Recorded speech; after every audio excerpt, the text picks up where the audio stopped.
Hai korang, aku Amirul Akmal dan ini adalah Moview.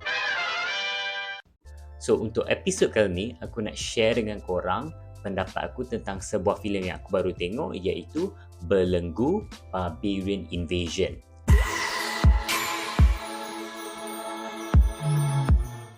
So a backstory before aku cerita tentang apa pendapat aku, the plot and so on. So I was actually invited by their crew lah untuk tengok cerita ni waktu malam gala. So aku tengok, dan kalau nak tengok a bit of the BTS what happened during that premiere, bolehlah follow aku punya TikTok dekat sini.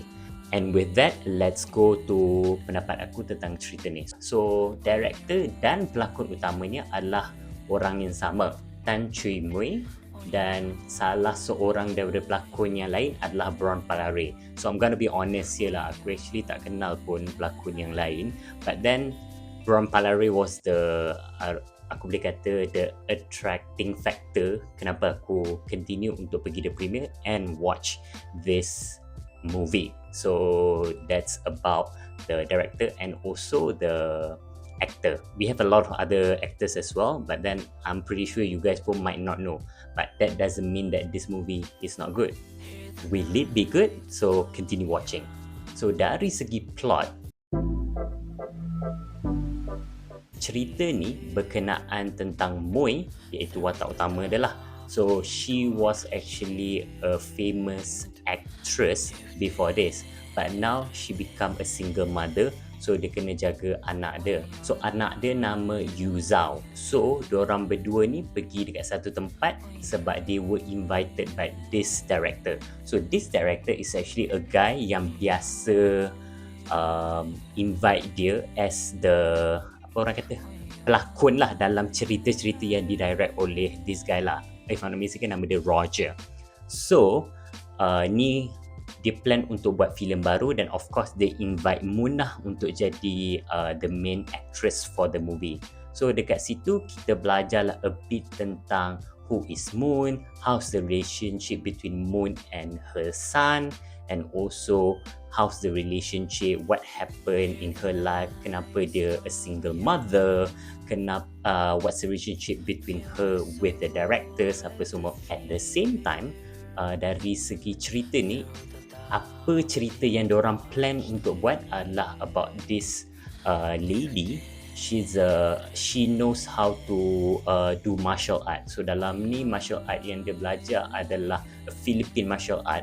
So itu generally is about that. But something interesting about this movie is actually it's a meta thing. So meta ni kalau informally lah orang zaman sekarang, kita cakap, oh, if something to meta, let's say, oh, that joke is so meta, or that song is so meta, or that film is so meta, means if aku bagi example of this movie, so the movie it's about they wanting to do a movie. So movie about movie lah.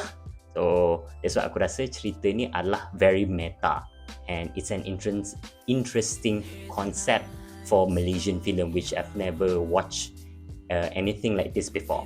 So that's a bit of the meta punya part. So moving on, so as the movie progresses, sampai satu scene tu di mana anak dia Yuzao actually kena kidnap, and then something happened lah after that. So what happened? So you guys have to watch it lah to know what's actually happened to her son, and also how is she gonna find her son. So that's basically about the movie. Sounds like very cliche kind of like movie, but I can tell you it's a bit different. Okay, so in terms of the acting, as aku bagi tahu tadi lah, the main actress and the director is actually the same person.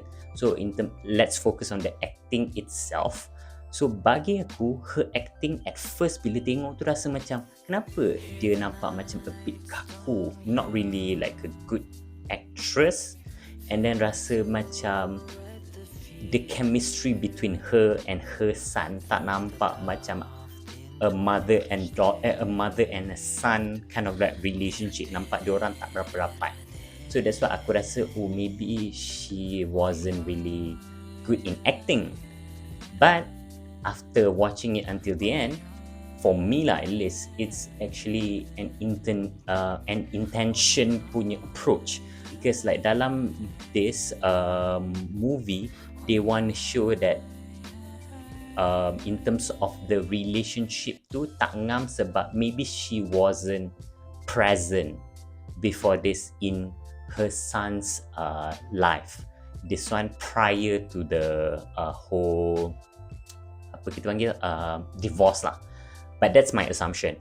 But after watching it, then it makes sense of why she acted such. So it was intentional sebabkan the chemistry, if let's say this character really exists macam tu, they shouldn't have a good chemistry sebab tak ada prior relationship pun between the son and also the mother.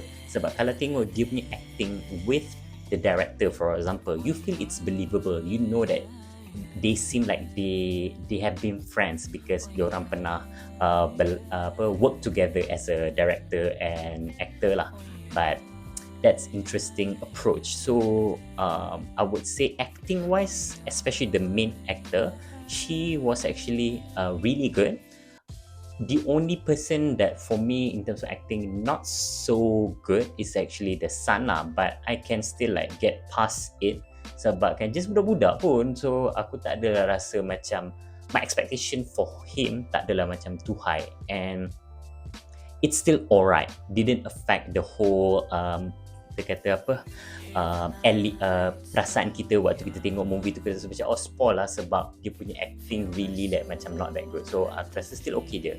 And then like sebab it's a kid, right, so nampak macam dia tengok cute, so macam okay lah, boleh je lah layan.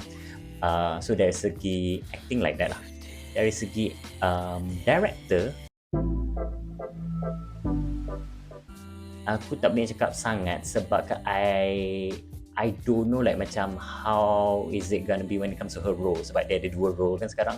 But then the movie itself doesn't feel like macam a movie yang you know the direction, and it feels like all the shots actually make sense. So bagi aku dari segi directing tu, she did what she can do to ensure that we as the viewer can get in general what the plot is, and she actually leave a lot of room for people to actually guess what's the direction of the movie, and we assume what actually happened, something yang tak ada dekat dalam that movie, which for me like it's really interesting.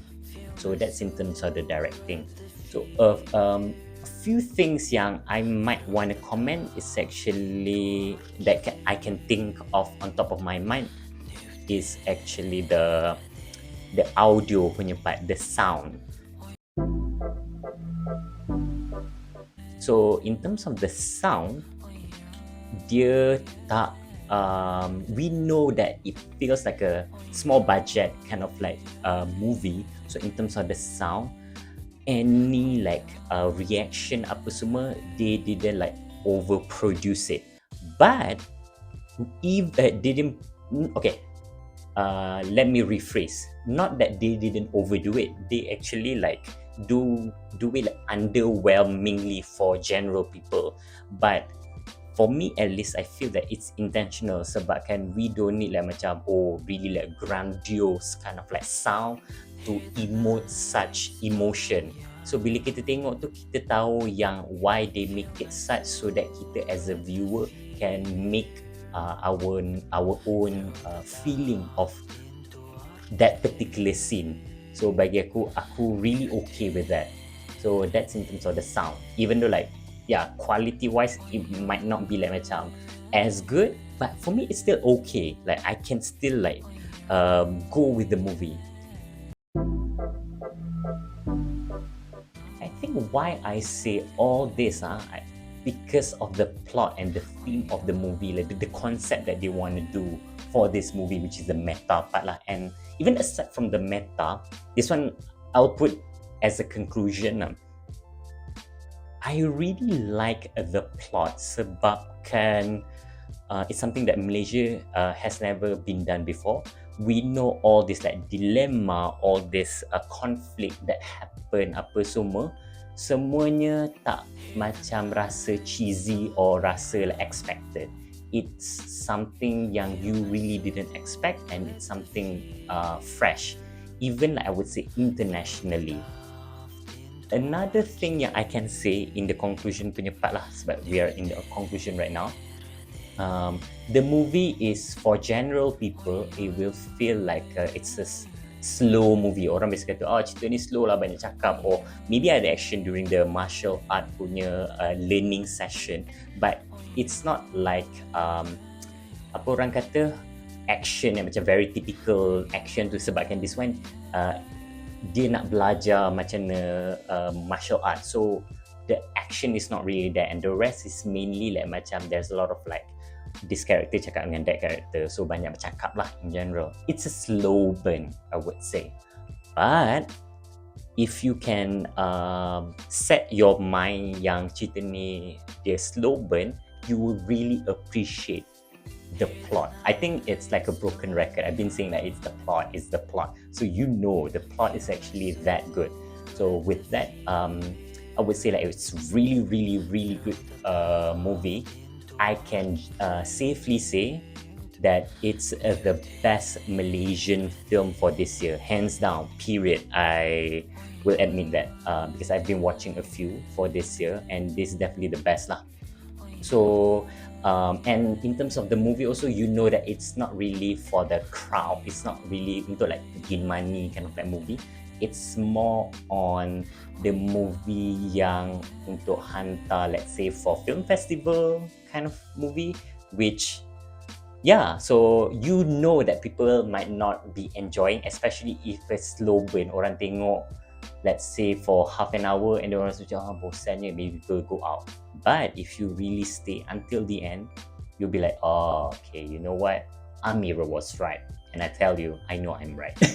So with that, I would give this movie a rating of 8.2 per 10. Yeah, I think this is like the highest Malaysian movie I've ever given, because it's really worth watching. So guys, movie ni keluar 24th November. I think this video pun akan keluar either on that day or around that day itself. So make sure to watch it.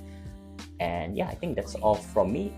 The usual one, don't forget to if let's say you guys have watched the movie, please do share your opinion. Maybe I was wrong ke, ataupun korang ada pendapat korang sendiri ke apa. Just put under the comment section below. Do like this video, subscribe to my channel sebab aku tahu ramai lagi tak subscribe to my channel, and of course share this video so that other people pun tahu tentang movie ni, dan other people pun tahu tentang kewujudan channel aku ni. Aku dah buat for a few months, so aku really appreciate you guys punya support, and hope that other people can support me as well, and I thank you for that. So yeah, I think that's all from me. See you guys dalam video akan datang. So yeah, that's all. Bye bye.